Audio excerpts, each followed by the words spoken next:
Hello and welcome to this first lesson in our new topic looking at homeostasis. By the end of this lesson you should be able to define the term homeostasis, you should be able to explain why it's important that some factors are kept constant within the body, and you should be able to explain the difference between nervous and chemical responses.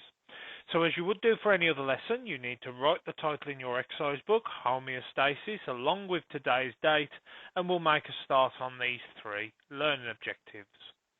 So the first thing we're going to do today is we're going to define the term homeostasis. Okay? So homeostasis. Now, a good sort of way to think of this is to think about the word homeo. Okay? Now, homeo, as we'll talk about in a minute, means to keep something the same or keep something constant. So, we can define homeostasis as the regulation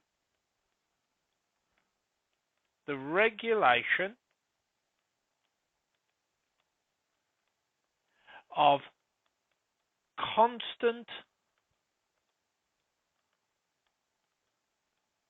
internal conditions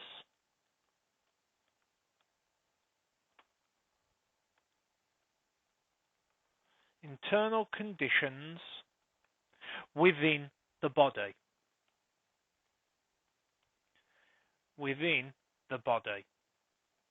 So essentially, what we're doing is we're keeping certain values at a constant level. We're keeping them the same. The word homeo or homo literally means the same. Okay? The same. So we're keeping conditions at the same level. So I'm going to put in red underneath a second sort of breakdown of what homeostasis is. It's where certain conditions are kept at a optimum value. Now, when we looked at enzymes, we also spoke about optimum conditions then, and these are the conditions at which something works best.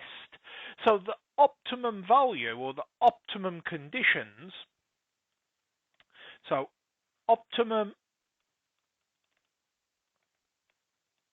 conditions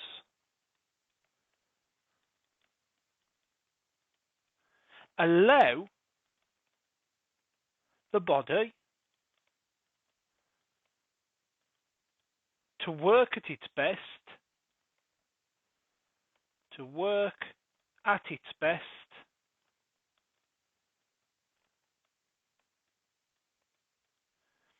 Optimum conditions allow the body to work at its best, so homeostasis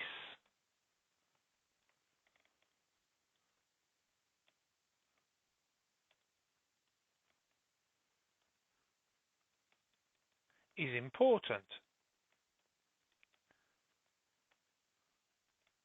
Okay? Now, there are certain conditions within the body that need to be kept at the same value. So homeostasis is important for certain conditions so that the body is working at its optimum. So we can say that certain conditions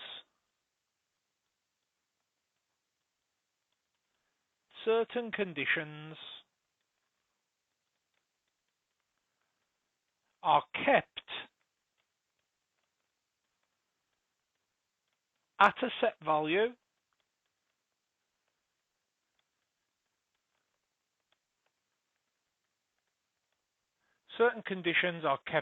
a set value via homeostasis. Okay? And we can briefly talk about these now. The first one is temperature. temperature.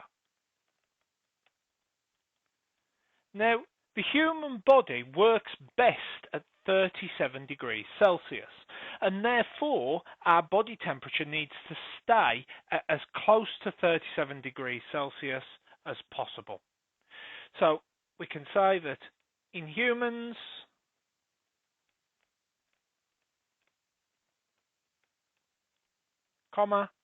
body temperature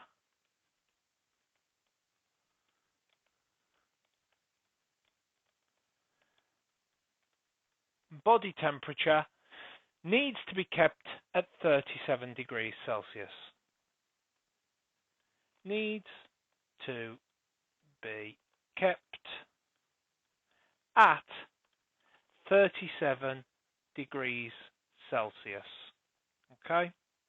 So we need to keep the body temperature at 37 degrees Celsius. If this changes, enzymes will not work properly. So if it gets too hot, enzymes will denature, and if it gets cold, enzymes will not have enough kinetic energy in order to catalyze reactions. So we can say underneath here that if it gets too hot, if body temperature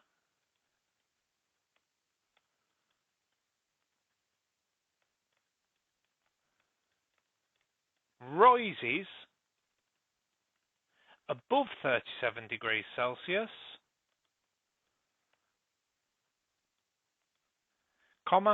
enzymes denature and stop working. So enzymes denature, and we'll just leave it at that. If it gets too cold, so if body temperature drops below 37 degrees Celsius, then enzymes do not have enough kinetic energy, and therefore we will not get successful collisions between enzymes and their substrate, and we won't have any enzyme-substrate complexes formed. So we can say if body temperature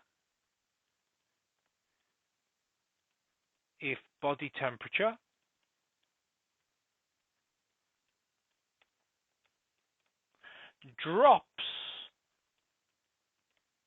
below 37 degrees Celsius,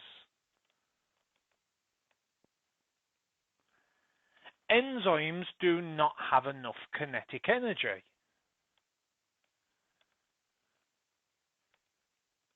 Enzymes do not have enough kinetic energy.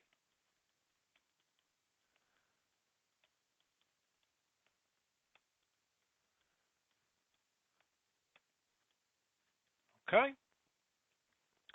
So one example of homeostasis is body temperature. In humans, it needs to be kept at 37 degrees Celsius. If body temperature rises above 37 degrees Celsius, enzymes denature, and if it drops below 37 degrees Celsius, enzymes don't have enough kinetic energy. Therefore, it needs to be kept constant at 37 degrees Celsius. So I am just going to put underneath there in red because it's important. We can say, therefore,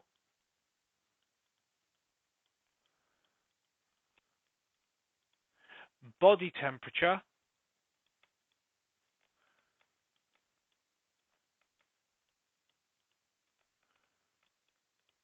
must be kept constant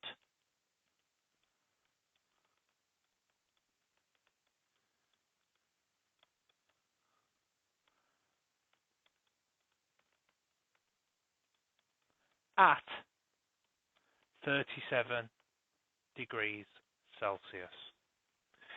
Another example of conditions that should be kept the same are glucose levels. So the second example we're going to talk about are glucose levels.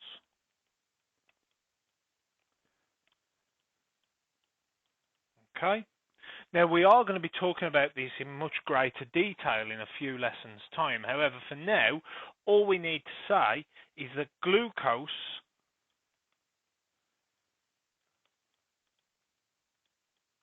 is needed by cells for respiration.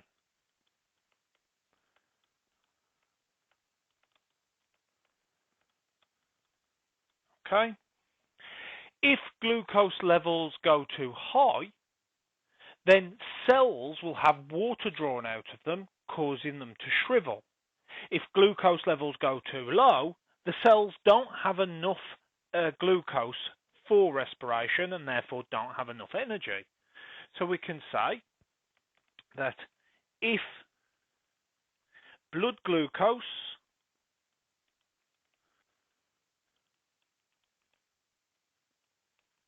raises too high,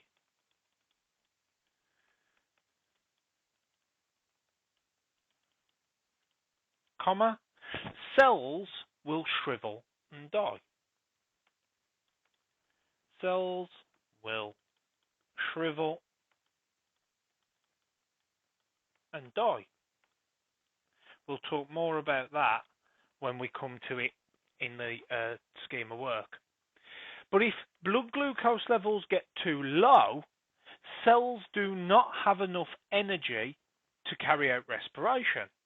So we can say if blood glucose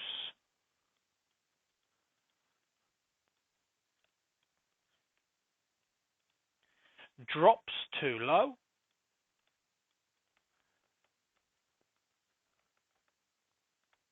comma, cells do not have enough for respiration.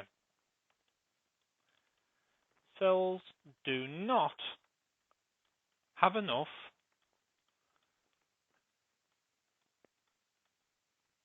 for respiration.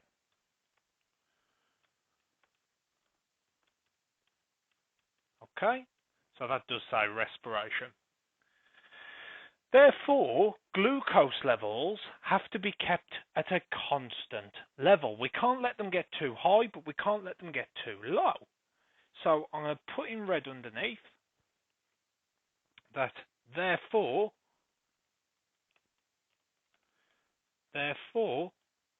glucose levels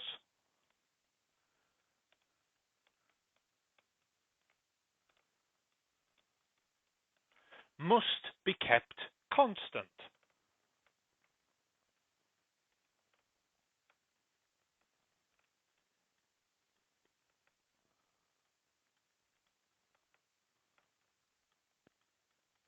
The final example we're going to talk about are water levels. Okay, water levels. Water levels. Now, water is needed by every cell so that reactions can take place. Without water, your cells wouldn't be able to carry out reactions, which we talk about at A-level biology if you're interested in doing it. So, water is needed. Water is needed by all cells for reactions.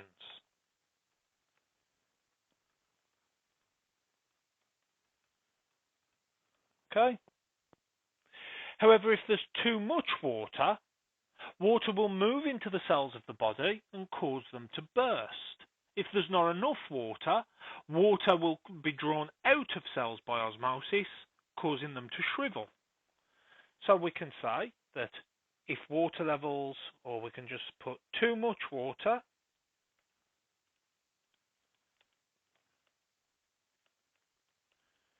will cause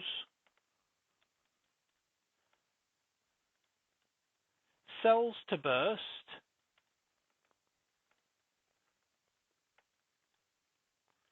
due to osmosis.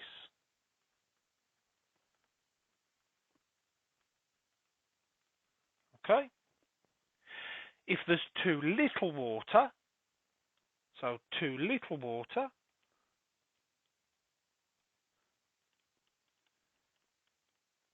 too little, that should say little, too little water will cause cells to shrivel due to osmosis.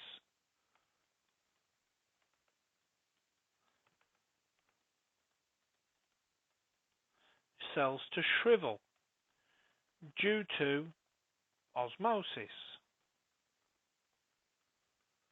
Okay? So essentially, water must be kept at a constant rate. We don't want too much water because it will cause cells to burst, but we don't want too little water as it will cause cells to shrivel. So water levels must be kept constant. So water levels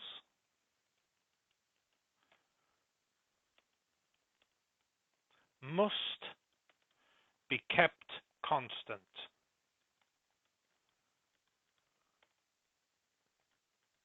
Okay?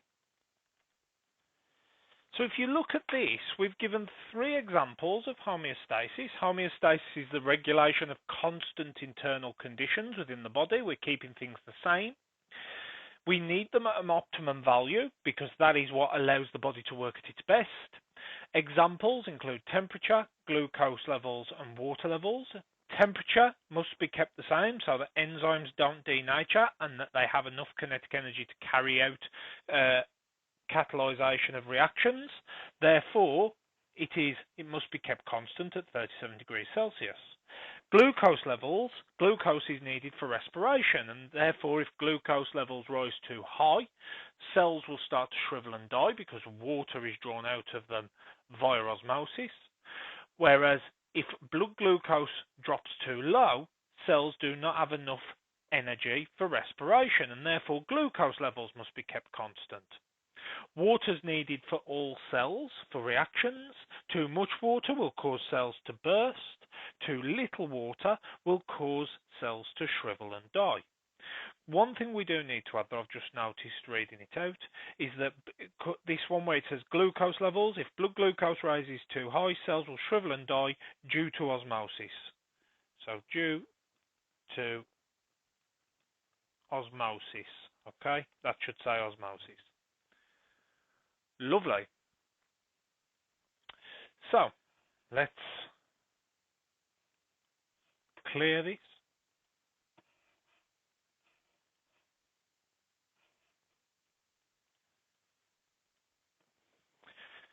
Now, one important thing that I'm going to write down in red is that homeostasis takes place automatically. You can't control homeostasis in your body. You can't sit there and go, oh, I'm going to raise my temperature. Okay, some people claim they can, and there's certainly some studies that have shown people who are Inuits can do it. However, for the vast majority of us, we can't do it. So I'm going to put in red that homeostasis takes place automatically. So homeostasis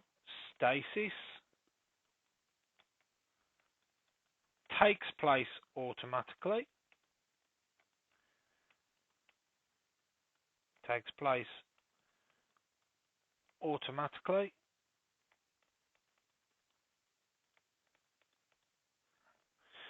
We don't have to think about it.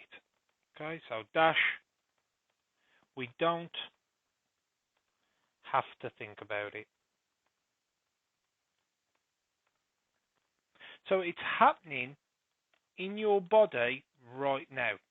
Okay, as you sit here, your body is carrying out homeostasis by itself. It's just an automatic process that you don't have to think about. Now, there are 2 systems that are responsible for homeostasis. Okay, so we can say that there are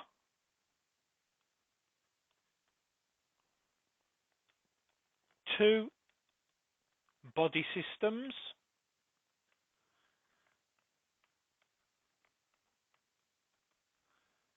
responsible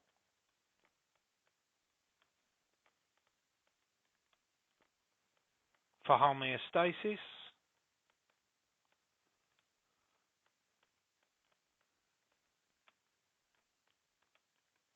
Dot dot.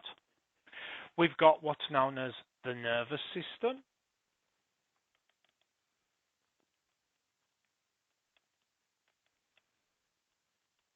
the nervous system.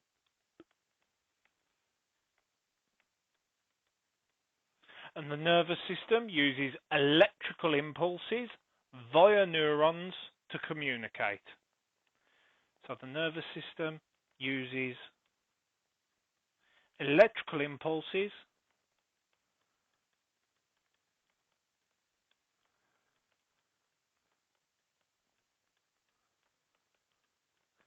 via neurons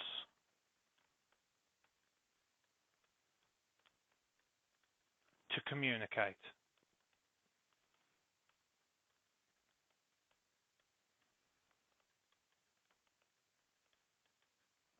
The second system of the body that is responsible for homeostasis is what's known as the endocrine system.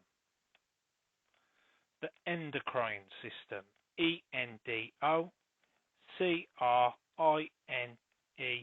system. The endocrine system.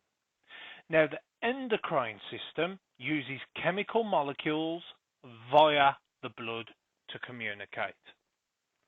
So it uses chemical molecules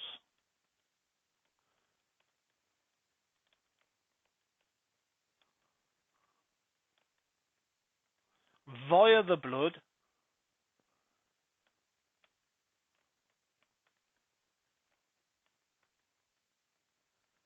to communicate.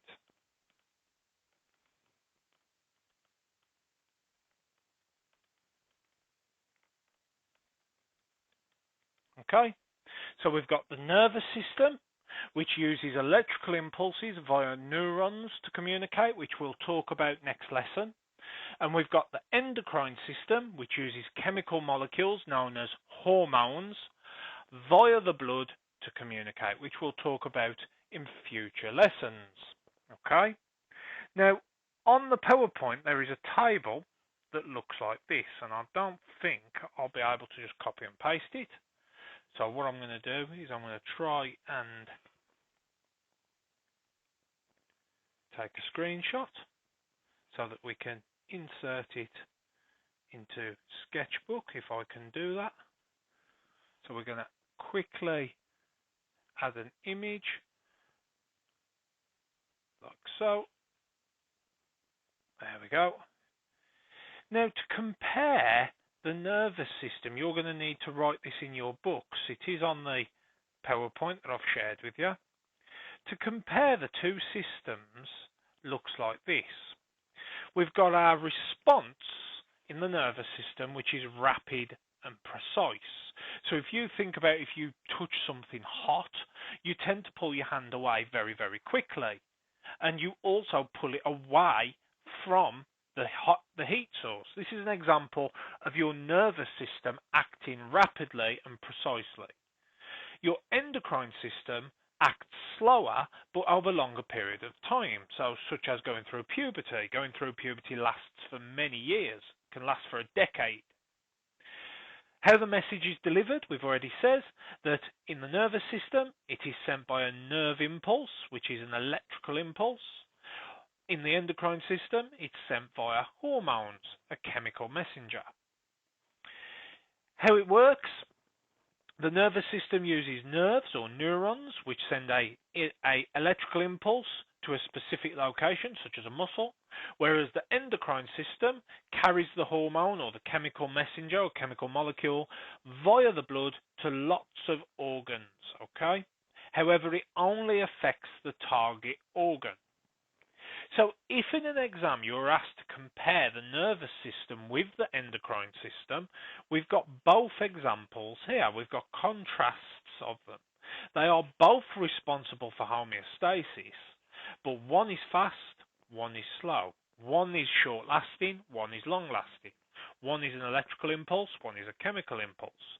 One is carried by nerves to specific locations, whereas the other is carried via the blood to lots of locations, but only works on one. Both systems, however, have the same pattern. So we can say that both both systems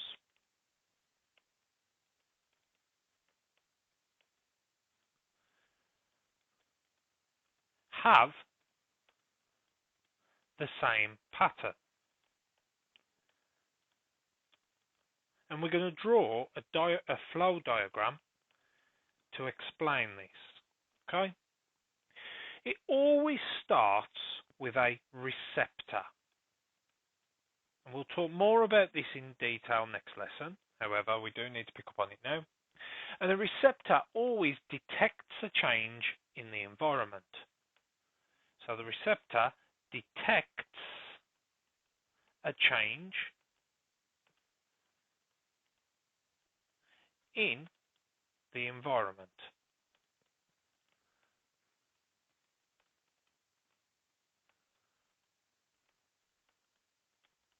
The receptor will always send a message to what's known as the coordination center, and I think that's the same color. No, it's not.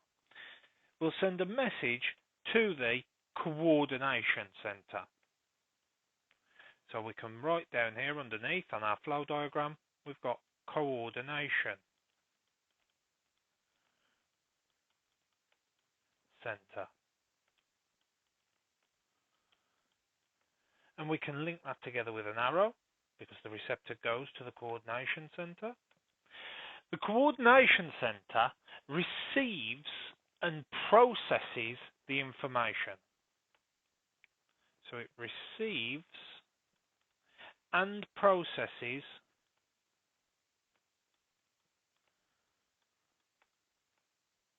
the information.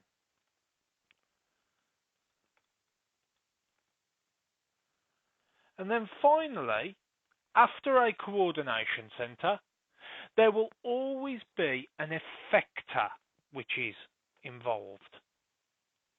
Effector. Okay, and again, we'll talk about this in way more detail as the lessons go on.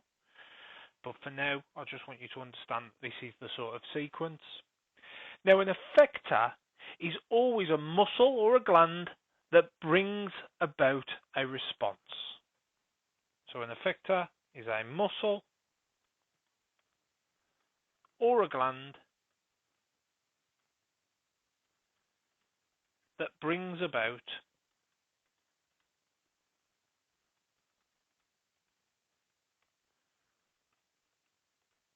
a response.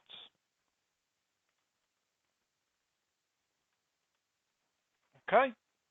So homeostasis takes place automatically. We don't have to think about it. Okay? There are two body systems that are responsible for homeostasis. We've got the nervous system, which uses electrical impulses via neurons to communicate, and we've also got the endocrine system, which uses chemicals via the blood in order to communicate. To compare the two systems, the nervous system is rapid and precise, whereas the endocrine system is slower but longer lasting. The nervous system is usually very short lasting.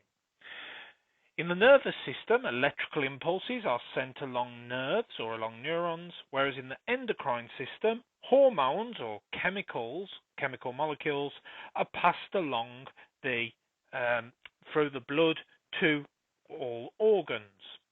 The nervous system sends a message directly to a specific organ, whereas hormones are carried via the blood to lots of organs, but only affect a target organ. Both systems have the same pattern. A receptor is always first, which detects a change in the environment. The coordination center receives and processes the information. An effector is a muscle or a gland that brings about a response. So no matter whether it's the nervous system or the endocrine system, it will always follow these steps. There will always be a receptor to begin with, then there will always be a message sent to the coordination center, then there will be a message sent to the effector, which will then bring about what we call a response. Okay? So let's have a look at the final part of this lesson. Remember, this is a lesson recording, so you can simply pause the video if you're unsure of something. So let's refresh our screen. The final thing I just want to touch upon here, because it's worth mentioning, is something called negative feedback. Okay? Negative feedback.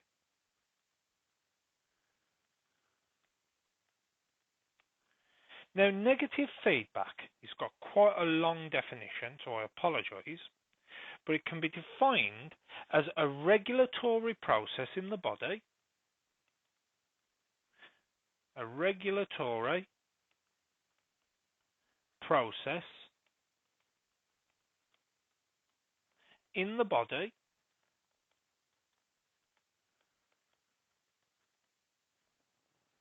where changes in the body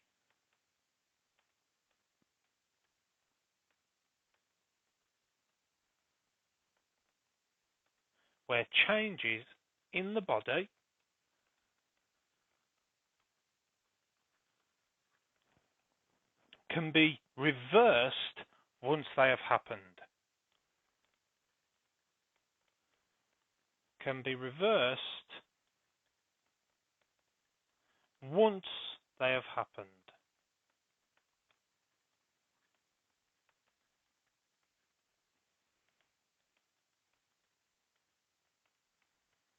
Okay?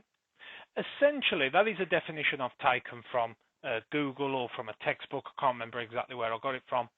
But essentially, what it's saying is negative feedback, there will always be something that brings levels back to the optimum. So I'm going to put in red underneath that negative feedback is a system where changes in the body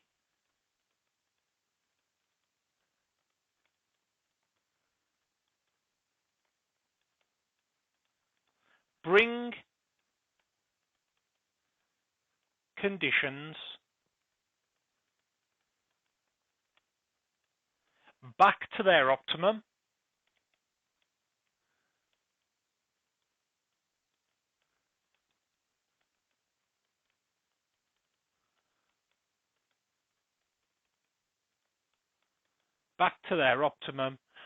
should they change.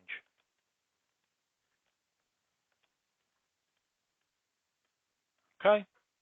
So, for example, one that we spoke about earlier was body temperature. And hopefully you can remember the body temperature should be at about 37 degrees Celsius.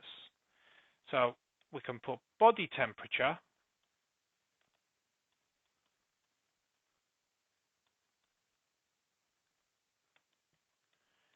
should be kept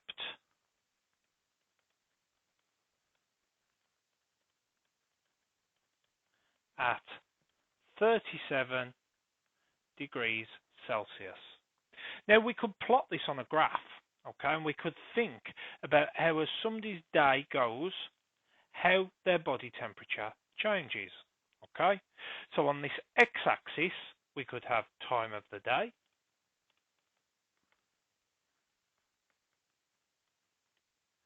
and on this y-axis, we could have body temperature.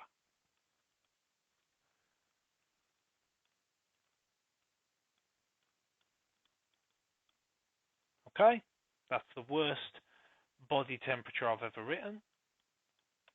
Body temperature, and that's measured in degrees Celsius. Now we've said the body temperature should be at 37 degrees Celsius. So let's assume that this line here on my graph, I'm not going to give it any numbers because it's just a sketch, represents 37 degrees Celsius. Okay? Now, your body temperature doesn't just stay at 37 degrees Celsius. As you move from your nice warm bed and get out into the surrounding environment, your body temperature will probably drop. And then your body will do corrective mechanisms to bring it back to 37 degrees Celsius. Then somebody might put the heating on in your house and you get very, very hot. And then your body will do something to bring your conditions back down. then you might be okay for a little bit and then you'll fluctuate back down, or you might fluctuate up. And essentially we get this moving around the optimum conditions. Now, negative feedback, as an example, would be the movement from here to here, or from here to here, okay, or from here to here. These would be examples of negative feedback. We are going to talk about this in much greater detail, but it's worth mentioning now. So we can say that as body temperature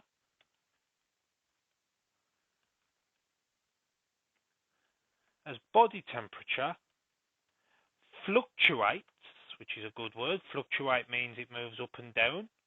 As body temperature fluctuates around 37 degrees Celsius, comma, the body carries out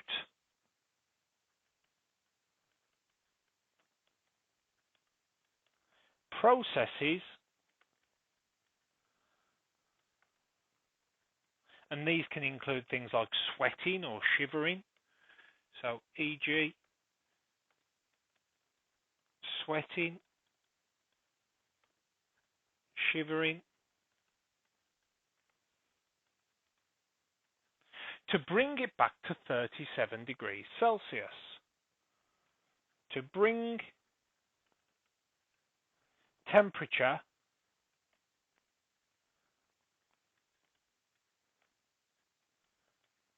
back to 37 degrees Celsius. Full stop. This is an example of negative feedback. So we can put that in red. This is an example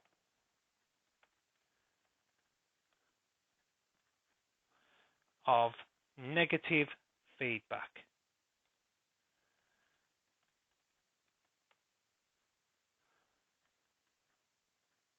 Now you'll see, because as we go on through this topic, we're going to look at body temperature if you're in triple science. We're going to look at glucose regulation for everybody. And if you're in triple science, we're also going to look at water levels. You'll see how all of these are examples of negative feedback, because if you get too cold, you start to shiver, you put on more clothes, which brings your body back up to 37 degrees Celsius. If you get too hot, you start to sweat, which brings your body temperature back down to 37 degrees Celsius. We've got this fluctuation around 37 degrees Celsius, but the process of negative feedback always brings it back to the optimum, okay? Remember that 37 degrees Celsius is our optimum. So, negative feedback is a regulatory process in the body where changes in the body can be reversed once they have happened. It's a system where changes in the body bring conditions back to their optimum should they change. Body temperature should be kept at 37 degrees Celsius. However, in actual fact, it fluctuates around 37 degrees Celsius. So I am going to add over here in blue, because I forgot to write it earlier, we can say, but body temperature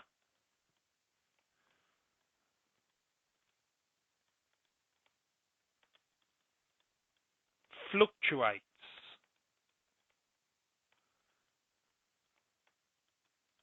around 37 degrees Celsius. Okay? As body temperature fluctuates around 37 degrees Celsius, the body carries out processes, such as sweating and shivering, to bring temperature back to 37 degrees Celsius. This is an example of negative feedback. So from today's lesson, you should now be able to tell me what homeostasis is. You should be able to explain why it's important that some factors are kept constant in the body, and you should be able to tell me the difference between nervous and chemical responses. Should you have any questions at all about today's lesson, do not hesitate to contact me. If you do not, I will see you in the next video. Thank you very much.